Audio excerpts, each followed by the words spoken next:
I can see people out of the corner of their eye looking at me. Judging you. That's not today's episode. But I make eye contact with them when I talk. Anyway, Talk to us, Shorty. all right, crew. So we've got episode number 11. We've come back from obviously finishing off 10 episodes, season number 1. We're going to a new season, I guess. Yep. And we're going to be talking about skills. Oh, I love that. Skills. Yeah. So what type of skills that we have, what type of skills that we want to have later on down the track, I guess, or learn. And then, Yeah, see love what we that. come up with. Yeah. Love that. Yeah, that's definitely a good point of finishing those 10 episodes. I feel like we've definitely got to that first milestone in the Dropouts podcast. So very excited for the next 10 and beyond. We had a goal this year of knocking out one every week, I think, to finish 35 or 36 episodes. Yeah. So we're about just under a third of the way through that Wow. bucket list. So yeah, very excited. Skills. JP, you got a lot of skills. Skills. You're skillful. Very skillful man. You are. Skills. Yeah, and you know what? The company I work for, Rejig, is the motto is zero wasted potential. So skills is, I talk about skills all the time. Actually, I made a LinkedIn post about skills yesterday. Shout out Threads.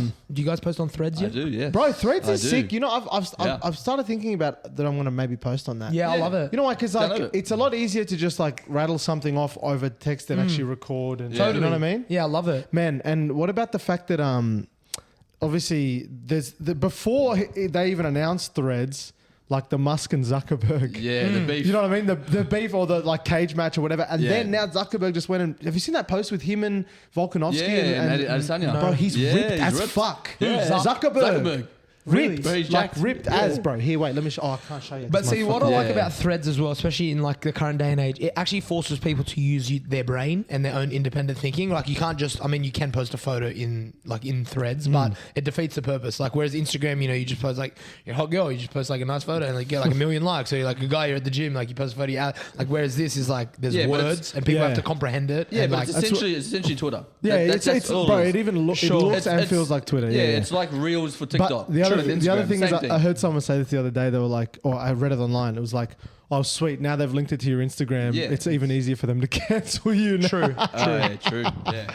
But anyway, I just thought that was funny. And but yeah, I'm actually pumped to use it. And it almost feels like because it's connected to Instagram and everyone, it almost makes it like.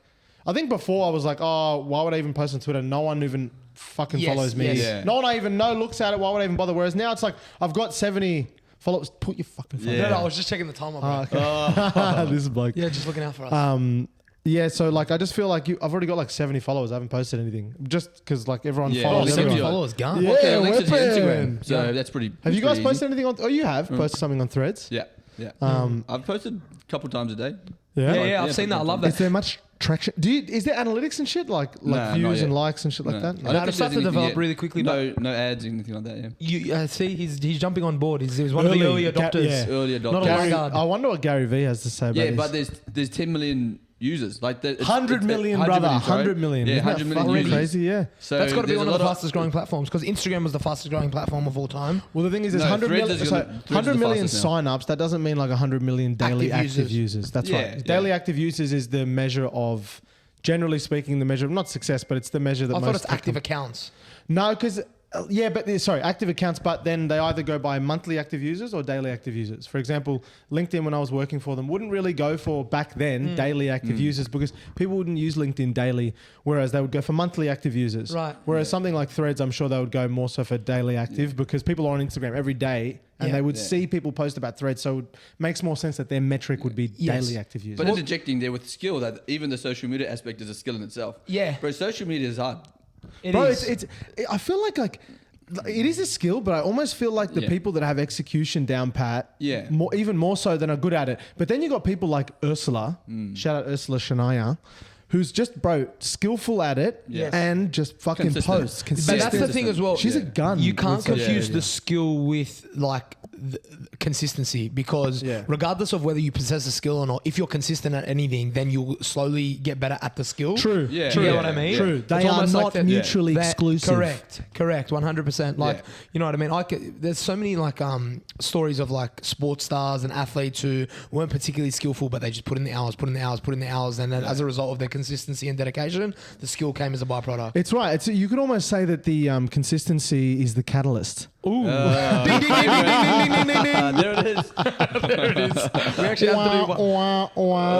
We've got to put like a little checkboard in the corner that like keeps tally of how many times. But in terms of like skills in the app of Threads, I think like writing and obviously like grammar, but your ability to construct a sentence and even like formulate your thoughts from your brain onto like a notepad, like with a pen and paper, is a skill in and of itself. It is kind of sad though with ChatGPT in the sense that like now, Is it people real? can Like, fake. Yeah, because bro, to be honest with you, I know I see a lot of people post that I'm like, that's not how you speak. Yeah. I know that you fucking even bro, my boss, like I love him. Like, Oh, shout out to the boss. shout out to my boss. No, but I say this to him all the time. Whenever he posts something, I'm like, oh, Was that Mr. you? ChatGPT, because he just doesn't speak like that. Yeah. It's not authentic. Yeah. As in, and also his sentence structure just is not that fucking good. But Bro, you know what you can do? You're the grabber king. Yeah, that's why. Like, I look and I'm like, I know how you speak. And I'm like, that's yeah. no, But that's not you. ChatGPT, that is you can give it a prompt to speak in a certain speaking That's style. right. You can even say, I was saying to it like,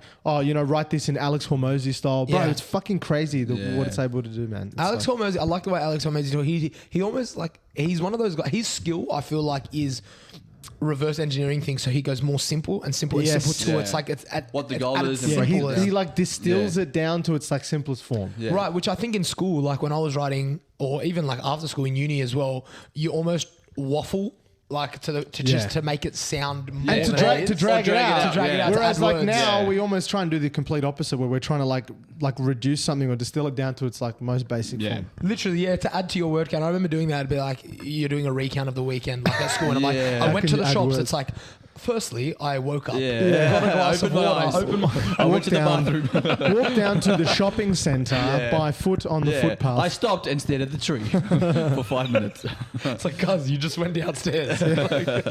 Yeah. What's another skill, Shawnee? Sean, what are some of your big skills that you feel like you've mastered over the years, or maybe are trying to master even now? Yeah, so I guess my majority of my skills come from the health industry. Obviously, being a PT, being in the health industry for 13 years. So, and this is something that I've been thinking about over the moving to the next 6 months in terms of what I'm working towards and what I'm doing. So, obviously, there's a lot of things that I've done with regards to PT. Learning about communication, learning about rapport building, being able to obviously teach clients hard skills, right? So teaching them how to squat, how to deadlift, all those types of things like that. But then on the back end of it, those soft skills as well, as I just said, communication, sales, marketing, because that's what you have to do. It's funny that, isn't it? Because like the thing that I reckon, and you probably know this more than most, Shawnee, that would keep people with a PT are almost off the back of the soft skills that the PT has versus like you'll never hear someone like is staying with or decides that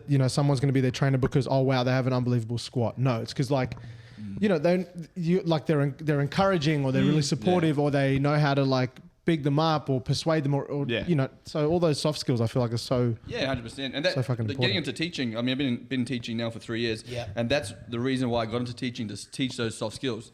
The hard skills again can be very simple to do because they're teachable skills, but the soft skills are where it's gonna where you're gonna actually succeed or not, right? And a lot of students that I have, like from a communication standpoint, there's a lot of work that they have to do, a lot of skills that they have to learn, even from coming in and conversating with their peers, right? Some students just sit there, they're quiet, they sit in the back. And that's not saying that they can't be successful, but even that first point of communication, right? Yeah. And being able to talk to people. So, I mean, all these things that I've acquired over these 13 years, from that perspective, is something that I obviously want to move forward and bring out and teach students a bit more on how to do. So that's one factor of it. But I think what we've been doing I've been doing in the last year, a lot more skills within the gym.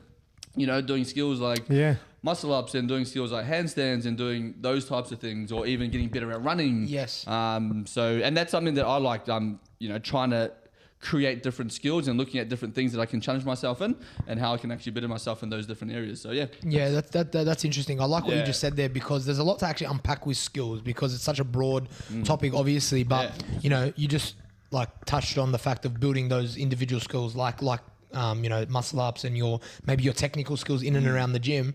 But also I feel like you teaching is probably one of the greatest skills ever, because when you're building a business, you know, you might reach the pinnacle of your own skill development. Like I've seen John with 180, you know, he's constantly learning and growing and adding to his, you know, I guess his arsenal.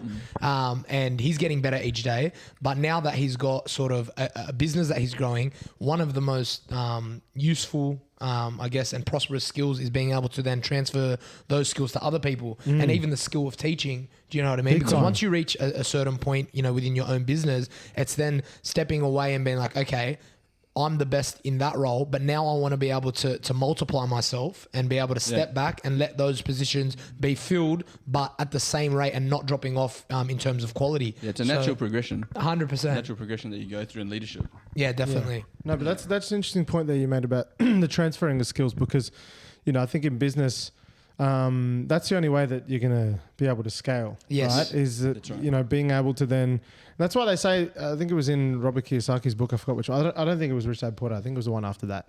He talks about how, you know, a lot of business owners are, you know, he says, you know, are they really business owners because they're really just solopreneurs, you know, they are the expert and they're staying within their business and they're running that business instead of instead of bringing people in to basically run that operation and then continue to scale that business. Or, you know, even Alex Hormozy said it the other day, he talked about the barbershop and he said, I don't know if you guys saw it. It's that guy where he's like, oh, you know, you spend 50% of your time, 50% of the money is made by the other chairs and 50% of the money is made by you. Why wouldn't you open up a second location, step away completely, and then you're making the same amount of money between two locations, and then you continue to scale? But so you know what? A lot of people in the comments, and this is what I was referring to earlier, it's like, because that's a skill in which like people have grown to know his quality and love, you know, his haircuts. So now the skill goes, a lot of people are like, well, what about people like quality control? So that's another part of that factor where it's like, but that's people that want to control. So you have business owners out there that want to 100% control everything that everybody does, and that's micromanaging. Right. True. So on the back of that, it's that delegation. And that's something that I struggled with. Yes. When I had the business a few years ago, like I wanted everything to be exactly the way I wanted it to be. So I wouldn't delegate to anybody else because I was like, they don't have the skills that I have that I want to see in the business. But that's an ego thing, even 100%. In business. But it's also a very specific challenge to a service-based business. You don't tend to have those challenges as much in product-based businesses because, of course, the product. It is what it is. Once it's built or once it's correct, you can just scale it. But service-based businesses, especially people that have conducted that service at such a high standard for so many years, they find it really challenging to see, oh my God, the standard here was dropped by 25%. Yeah. I don't like that. Right. Yeah. I don't want people to like leave me, and you know. But the first step is pulling away. Once you've been able to like acknowledge the fact that you're not going to be, or if you want your business to prosper and you want to be able to, you know, grow your business and grow your revenue and grow the business itself. Once you identify that you're gonna have to step away, then you all of a sudden can start to implement the systems and processes to train those around you. Like 180 has they've done their 180 Academy, I think it is. So that John's got a thing where they train all of their coaches a certain way. Even the challenge of bringing no to shade to like Mal or Moe, like those are two new coaches that have come on that have never been in the system before, and you can tell that they're being nurtured, they're being shadowed by the other coaches that have been there for a long time to ensure that, you know, there's a certain way of doing things. There's a certain way that but you got to understand as well from that business owner standpoint that you're not going to get 100% from all of your trainers. No, like they're not going to be the same as you, right? That's right. They're not going to be getting up at. Unless it's their job to be getting up that early, they're not going to be staying up late. They're not going to be, you know, getting X amount of money from the business. They're not owners. They don't have equity. Or, you know, in most cases they wouldn't have equity in the business. Yeah. But like that's unless the thing. you get a unicorn. Yeah. Unless you get someone that's a unicorn that, you know, does want that. But a good leader, like their skill will be identifying that the people they're bringing on have certain skills that they don't have. So they'll try and tailor things. Yeah, plugging into people. That's right. Yeah, but I think naturally there's always going to be, like, you know, from say, you know, John and Em and like any business owner running that business, there is going to be potential collateral, some sort of collateral damage from when they do start to step away. It's just about how can you start to limit that. And as you said before, when you're going from working in the business to working on the business, if you can quickly make that transition and create those systems and processes and that vehicle for people to come in and I guess ramp as quickly as possible to where you need them to be. Maybe they might not be at that, you know, that standard that you would have been at, but that's also, as you said, because they're not ultimately owners Yeah. in the business. But that's also about you trusting in your process and your systems. And that's what's important about having your systems and structures set so that when those people do come in, they sort of fall in line to what you hope it would be successful as. Also, when you do step away, they can take over and they can... And that's what you have to do. Like, if I'm going to be in the business, I'm going to be the face and I'm going to be this person that everybody looks at and goes, oh, Sean, he's the guy. At some point in time, I'm going to have to step away. Yeah, I can totally relate to that, bro. When I had the cafe, like, it was so weird, like, having an employee for the first time. Yeah. First guy I ever hired, her name was Vanessa. She's like a good friend now. Did you just say first guy? Did I say guy? Would Maddie hire a guy named Vanessa? Would Maddie hire a guy? Yes, I would. Her name was Vanessa. Not a guy named Vanessa. They needed to change a face. I was literally there 6 or 7 days, and when the girl came on board after my brother left to the army, they were like, "Oh my god, like there's another person working here." Yeah. Sometimes it can... Bro, it was Spruce it a so bit. difficult. But like, was it? Yeah, it was difficult at the start because I'm like, this is how you walk in. Like, I just knew how to do everything. So for me to see someone else in the shop, I used to just sit out on the outside, get her to make me a coffee and just like watch. What the fuck are you doing? That's not how you do it. Then she ended up bringing her friend Helena. So I used to give myself Saturdays off. So I used to like sleep in and then I'd get to the shop at like 9 o'clock, which was such a big difference because I used to be there from like 6 o'clock every day. And then getting there, it was like a proud moment. Like we probably weren't turning over enough to have those two girls there like 3 or 4 days a week, but just to help me out on like a Friday or a Saturday here and there, you know what I mean? Give myself a bit of a weekend off. I tried to establish processes and make it as simple as possible. So like having all the vegetables and the hams and the cold meats and that sliced open so that they could just come in the morning and just do things very simply, because once you have things, like you said, like a service-based thing where it's not just the product itself, there's so much more. I feel like, at least I'm speaking for myself, and it was my first time doing it. Like there was so much more anxiety with that because I'm like, this is how I've always done it. So to pull yourself away from that and like just look at it objectively as a customer. But then a lot of the customers were like, man, it's so nice to see someone else in the shop. Yeah, It's a sign that you're growing. So. Yeah, 100%. Yeah. So Yeah, even it's funny that, right? Because when I've always worked for, and like even just seeing like Oliver and he's going on the journey with the gym, with World Gym and stuff, and those types of businesses I've always looked at. I've always been a fan of those types of businesses that are product based or that are more, hey, here's a packaged solution or product or whatever. It is what it is, and it's less reliant on service or people or human beings. I think that probably comes from my background when I started my career in recruitment. Like, it was really difficult. I saw how difficult it was not only to scale a recruitment business, like the margins were big, but we're talking about you're talking to someone about a job, they're interested in a job, and then they could pull out the day before or when they receive the offer, and all this work. So there's just so many variables. So I look at those businesses that are like, even those big box gyms that are like memberships, machines, like how much do your staff really need to be able to do? I mean, I understand the PTs and stuff in those like big box gyms, but the people that are coming to that gym, they're coming for the culture and the vibe and what have you, but the product it has less variable than in like a service business, right? Yeah, of course. Do you know what I mean? Like it's like less fixed, room for error, pin-loaded do you mean? machines. Less room for error. Yeah. More certainty in what they're going to get every day than like a service look at McDonald's, business. bro. You can hire anyone, and in like 2 days, they go from like unskilled to like there's systems and processes involved. So like literally the ketchup. Have you worked at Macca's? Just comes in, never. Have you? No. Bro, I would love to. Bro, we should get someone on that's like From gone up McDonald's. through Gone up Macca's. to the ranks. Just because, like, man, do you remember when we were younger? When I was younger, at least, people used to always talk about, I love hiring people from Macca's or people that were trained. Because they're trained well. Because like the way that they are regimented in like systems and processes, like that's like the epitome of like a worker the process line. Yeah. You know what I mean? So when I used to work for Vision, the owner, the founder, Andrew Simmons, he used to always talk about McDonald's. Really? Always. He used to go to their conferences in America. Wow. Yeah. What the fuck? Because that's how sick. Vision was. It's all about systems and processes and structures. And he said that McDonald's is the best at doing it. And obviously, it was a franchise, right? So he said every McDonald's that you go to in the world, you're going to get the same thing. Well, essentially, you're going to get exactly the same thing. And that's what your customers want. They want to go into wherever you are, say in the gym, and they want to know that they're going to have the exact same thing that they had the previous time. Except in India, there's no beef patties. It's like a veggie patty. Bro, in Asia, there's like the... I love that about how they've got like in Fiji, they sell chicken. Like KFC chicken. Bro, they've got... What do they call it? I think there's a name for that strategy. It's like a polygamous... I forgot what it's called. It's like where they do tailoring like the some product? they do where they do something that's like custom to the market. country The itself, country. the market. They do that, Yeah, so he used to go to, he go to the conferences and he was just preach about it all the time about those systems. And that's how my Vision's been around for almost 20 years, I think, 25 years. And it's on the back of systems, having great systems. What is it about him though? Like, sometimes when I hear it, systems and processes, it fucking turns me off. I get what you're saying, but it's just I once know you how get past a important it certain is, but it level. just fucking turns me off. Yeah, it's because you're ADHD. Yeah, that's why. But that's the thing. That's not. But that might not be your skill set. Your skill set might be more around Soft skills.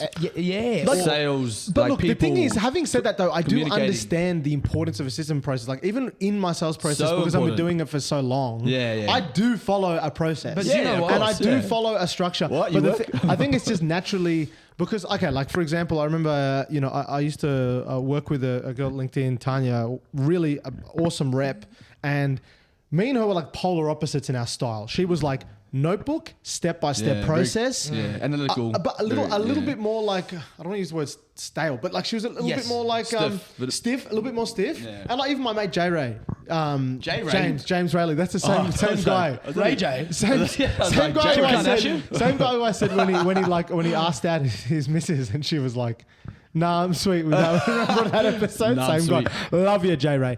Anyway, he was always like. A little bit more stiff. I was a little bit more like haphazard and dynamic, but bro, the bloke just used to pump out calls like boom, boom, boom, process. But like, bro, that's the same thing as like the hard work beats talent thing. Like these people, they understand process. They know that if they do this, like they do the science, the end result will get there. And that's the thing, like with those people like Tanya, like J Ray, like, I feel like, you can get away with a lot of that like skill and like being a bit dynamic when you're younger. But as you get older and like it becomes more more challenging. and more the structure, the process, the system, the hard work, like, and the, I guess that military regimented style, those people win, man. Yeah, well. I don't know. I feel like they do, man. Like even Yeah, man, but look you're at those the- basketball players that are like not necessarily naturally talented, but they they're follow the- drilled, man. Yeah, like yeah. they're drilled. Like, bro, you see them catch the ball, turn, shoot. You can just tell Yeah. they've done it a fucking million Yeah, times. but then that becomes second nature to them. That's right. Like that just becomes, that's just what they do. And that's interesting. Like, when does a skill then become like almost not A even habit, seen as a skill, but it's just like It's natural? just natural. Yeah. Like for me, I'm Well, trying people to, I'm don't trying to see learn all the Arabic. work- Do you know Arabic? Can Are you you speak actually Arabic? bro, my Arabic is pretty basic, but if I go back to Egypt for like تفهم بس ما بحكي. exactly right. Yeah. But like if I go back for like a week or two, like when I've gone back to Egypt, bro, within Yeah, a it's week on. I'm Yeah, flying. literally. I am Yeah. actually, because bro, one of the most things, like I live with my grandparents. Yeah, so I live with my Do grandmother. you speak then? Do they? You're probably like Right, me, what do they basically. speak at home? Bro, I speak like domestic Arabic. Go get this. Let's go here. Eat Yes, that, yes, blah, blah, that's blah. what I was Which saying is as me. annoying me because like when I sit and I see my grandfather and like him speaking with his friends, I'm like looking at, or even like they're watching like their Arab shows, like.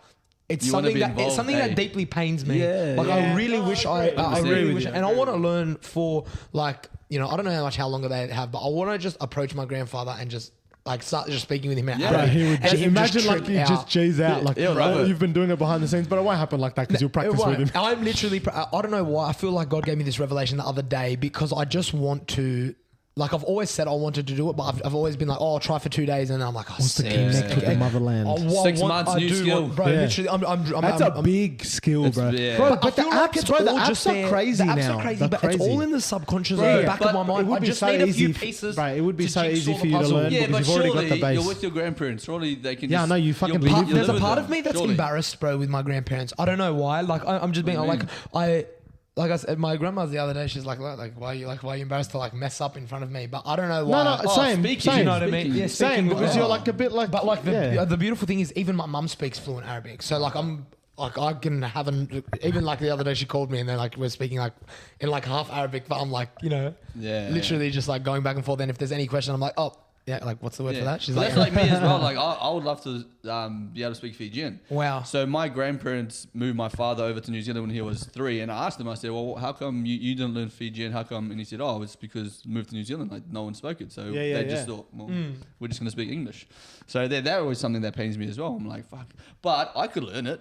Like it's not anybody's fault. I could go and learn it. Yes. Like it's like like. well, I saying guess there. it's like just how badly do you want it? Like any Well, that's skill. right. Yeah. Do you know like what I mean? Anything that you want to try and do. Yeah, and like even now with skill, it's just one of those things where I feel like people have been talking about people have been talking about skills for a long time, but I feel like now, even when you think about the workplace and stuff like that, people are now moving away from, and obviously back to the theme of the dropouts, moving away from degrees. Like even EY's dropped their requirement for degrees altogether. They did it years ago. Yeah. The need for degrees or the need for qualifications, and now it's truly, well and truly, even like obviously I work for Rejig, and our whole thing is zero waste to potential. All these companies are going to RFP, request for tender, or request for proposition, whatever the fuck it's called. They're all going to market to go, hey, we want to understand what skills our people have outside their job titles. Because if you think about the way an organization is structured, if you got let's think about it. Obviously, if you've got a small company, no big deal. Go talk to everyone. You know what they do. Yeah. But if you've got a 2,000, 3,000, 4,000 person company, all you know about that person is their job title and the skills that you have associated with that job title. Whether or not they possess them or not. But more importantly, how do you have any idea what their true potential is? How do you have any idea what they're actually capable of? How do you have any idea that, Kristen, my wife, is she fucking reads contracts at work every day, but her creativity is next level. She's a florist. On the side. Wow. Like, how would anyone know that she could get involved in some sort of creative project or a secondment within the company to come up with some new initiative? Like no one would know that. And that really is a true skill. So these companies are going to market and going, hey, we want to get an understanding of what are the skills our people have? How can we upskill them? How can we reskill them? Outside of what they need, what they actually need. Yeah, even like, a simple example, NRMA Motoring and Services, I was talking to them, and they obviously have the membership, people going out, fixing cars, batteries, mechanics. They are trying to understand, well, how many of our people actually have EV or electric vehicle skills? Because all of our mechanics on the road are petrol and diesel mechanics. But how do we have any idea if any of them have any clue about EV? Yeah. And some of them probably fucking do. They probably do it on the side, or they probably upskilling themselves.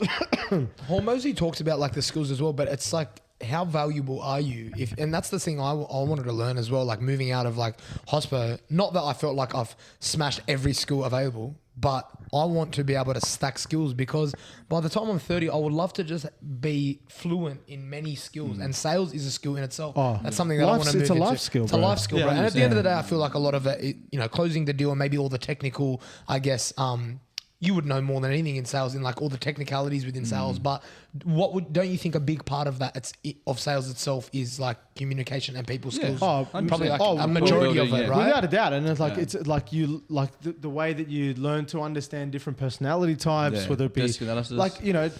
all these different people have different personalities, and it's about how can you adapt, how can you match people's styles. I'm naturally I'm very extrovert, I'm very high energy, but I meet people all the time who are introverts, who are much lower energy, who have a different approach or a style to me, or who are more, maybe data or logic driven. Analytical, maybe. Yeah, analytical, exactly right. So it's about how can you understand different types of people. Do you do disc profiling? Disc? Have you done disc? I've done Gallup. No, I've done disc. Which one's that? What are the categories? So D's direct, I influential, and then you got S steady, and then you got. So I was the red top right. I don't know what the fuck it was. C is cautious. Yeah. So I was you'll very be I. You'll be high. I was very typical salesperson. Yeah, but you'll be high, very influential, talkative. But see, even a podcast, that's their skills in itself, probing and not just talking, but listening and getting the most. That's why Joe Rogan is such a skillful podcast. Just ask the right questions. Yeah. But that's what I find within the going back to sales. When I talk to my students, I say to them, guys, you're all salespeople, and they're like, what? I'm like, no, if you want to run your business, especially in PT. You have to learn how to sell. You have to learn how to communicate.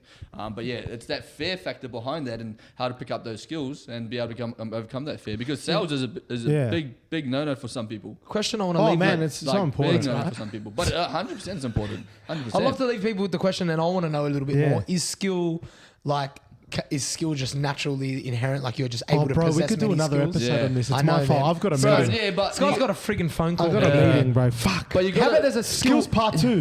How about you have the skill of just being directly sent, boss? I could skip out on it. But it's an important call, because we just closed the big deal. Cash, the big deal. Yeah, 100%. That's a skill. That's good. Yeah. There you go. But also the big thing about it is actually stacking these skills, but actually using them. Correct. Yeah. Actually coming out and actually using them, and where you're actually going to put them into, to find that success for yourself. Yeah. That's something for me. I tend to hide skills. Yeah, you're right. And sometimes it's you trying to be modest. You're you don't want to fucking flex. I can do this cool thing with my belly. I can do that thing. You All know? right, to the Go. Oh, Oh, whoa. wait, everyone trips out. It's so normal How did to you me. do that? I can fall down. Anyway, can we? can I Wait, do- I reckon. Wait, But we're gonna learn how to do it but next 6 months. Maddie's question was good. What was it? You're saying like A skills, I guess, is it Yeah. inherent or Learn the ability what's to nature or possess nurture, skills? I guess, Nature was- versus nurture. there you everything's go. a skill. Let's do. Should we Everything's do skills learnable. part You can 2 learn. for next ep or Yeah, not? we might. Yeah, we might do that. Maybe we'll might touch touch on on it. Episode 12. Woo. Oh, 11's That's next week. done. Wait, where was 11. We 11 could do now. another halfer, 11. like of Yeah, skills. maybe another Anyway, half. we'll see how we Maybe, go. maybe 11.1 or something Yeah. like that. We'll Yeah. Bro, just 12. Okay, part 1, part 2. But someone, if you got like some fucking crazy, like for Skills. example, like I was talking about this guy Mitch, who I want to get on as a guest, who's a bow hunter. Bow hunter. If you have Oh, like bro, a, that's a mad skill. brother, that's a fucking hunting's a hectic mad skill, bro. If you got a mad, unique skill, please Wait, just don't forget- DM us or something. I know there's 100 of you fucking And Maxi, listening don't to forget this. Maxi. Yeah, Maxi well, goes we pig know hunting. Maxi's skills. Yeah. Dog hunt, pork crackle. hunting. Bro, pork crackle's like the fucking OG unique trait, skill, whatever. Yeah. Okay. You gotta go. You gotta go. Okay, yalla, bye. Episode 11. Dropouts. We love you guys. Love you. Bye. Let's go. That button, wrong button. That one.